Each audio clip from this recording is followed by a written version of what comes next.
Sterling smiled, but the warmth didn't reach his eyes.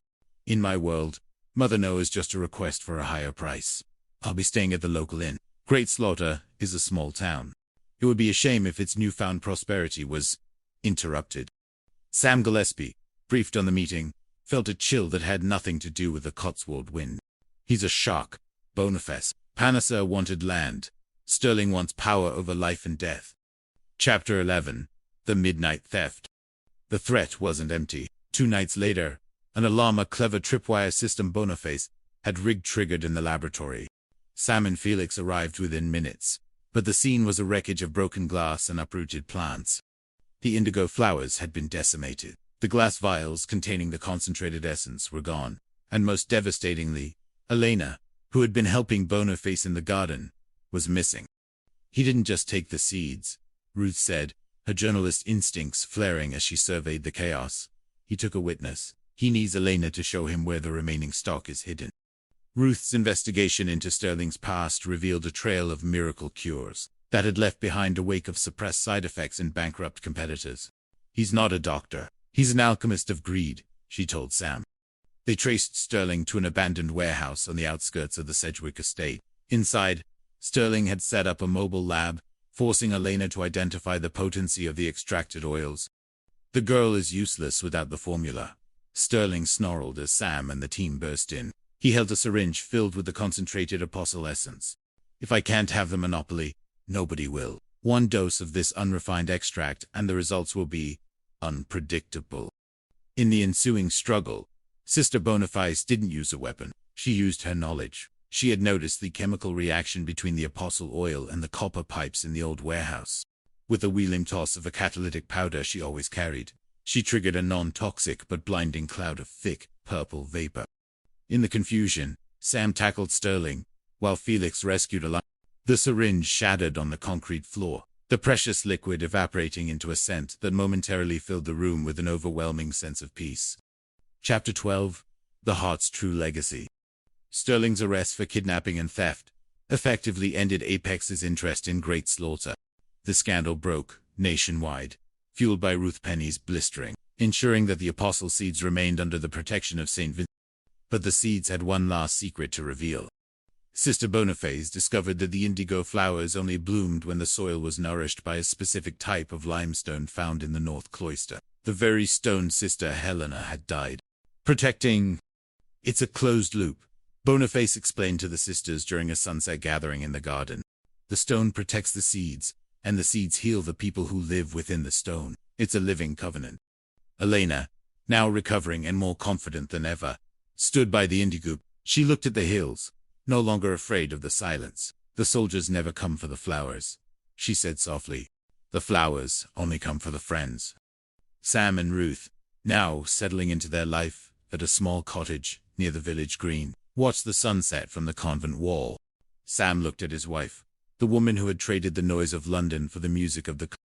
You know, Sam said, pulling her closer. Boniface says the seeds symbolized resilience. I think she's talking about us. Ruth laughed, a bright, clear sound that echoed through the cloisters. I think she's talking about the town, Sam. We're just the gardeners. As night fell, the bells of St. Vincent's began to toll, a deep, resonant sound that felt like the heartbeat of the world. The mist returned, but it was no longer a shroud. It was a blanket, tucking the village into a sleep that was guarded by faith, science, and a heart of stone that had finally, permanently, turned into gold. Chapter 13. The Ghost of the Eye. Just as the town began to settle into its new rhythm, a series of cryptic messages began appearing on the walls of the old chapel. They were symbols of the same weeping eye that had been on the iron box Elena found. Sister Boniface, ever the seeker of patterns, found a connection in Sister Helena's old journals. Helena hadn't just been an archaeologist. She had been a protector. The Eye of Providence was a remnant of a brotherhood, dedicated to keeping the apostle seeds out of the hands of those who would weaponize them. They weren't villains, Boniface realized as she sat in the dim light of her lab. They were the guardians, and they think we are not worthy of the trust. A stranger arrived in town, a man who claimed to be a distant relative of Helena's. He had the same sharp, observant eyes. He approached Boniface with a request to see the garden. The seeds are a burden, sister, the man, who called himself Julian, said. They are not meant to be a cure for all, but a reminder of what we have lost. If the world finds out their true power, Great Slaughter will become a battlefield.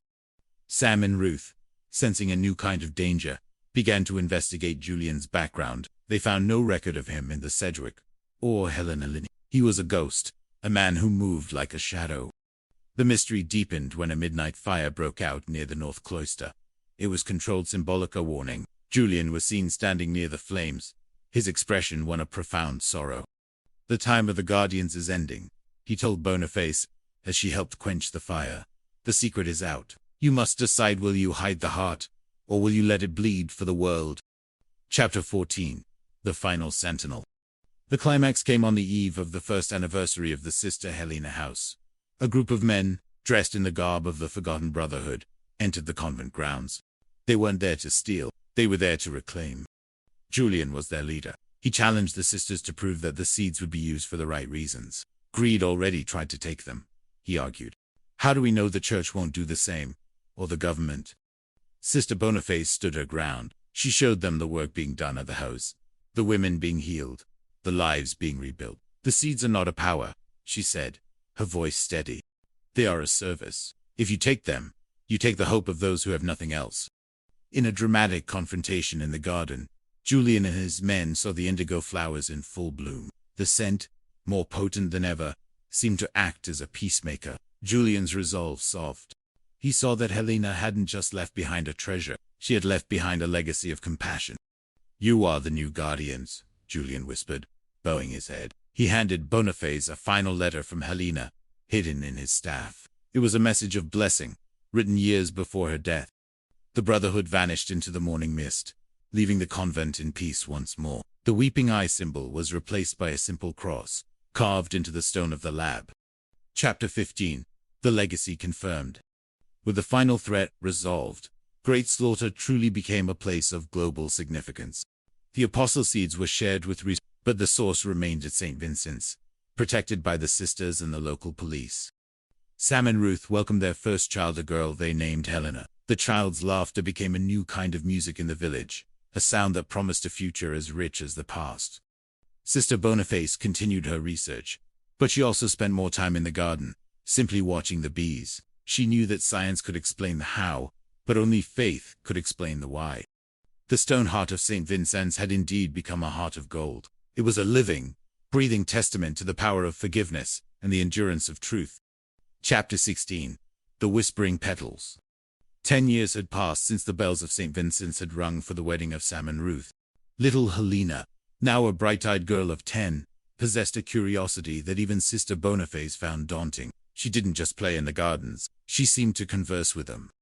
One afternoon, Boniface found Helena kneeling by the indigo flowers. The girl wasn't touching them. She was humming, a low, melodic vibration that seemed to make the petals shiver, in synchronicity. "They like the song, Sister," Helena said, looking up with eyes that held the depth of the Cotswold mist. "They say the earth is thirsty." Boniface checked her senses. Indeed, the moisture levels were optimal, yet the plants were exhibiting a unique biochemical stress response. "What else do they say, dear?" "They say a shadow is coming from across the sea," Helena whispered, "a shadow with a familiar scent." The shadow arrived in the form of a news report. A strange, aggressive blight was sweeping through botanical gardens across Europe, specifically targeting rare medicinal strains. It was nicknamed the Grey Rot.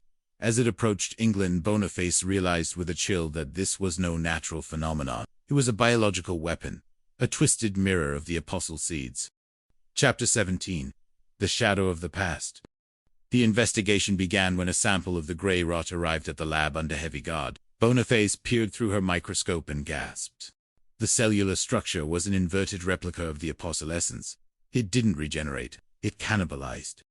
"Someone has been perfecting Sterling's failure," Sam said, his face etched with a new kind of worry. Now a superintendent, he had more resources, but less time. Apex is gone, but the data remained. It was sold on the black market to a shadowy conglomerate called Ori. Ruth, whose investigative journalism had earned her a Pulitzer, had been tracking Ouroboros for months. "They aren't looking for a cure, Sam. They're looking for a ransom. If they kill off the world's rare medicinal plants, they control the only source of healing left, the one they've stockpiled." The threat became personal when the first signs of grey rot appeared.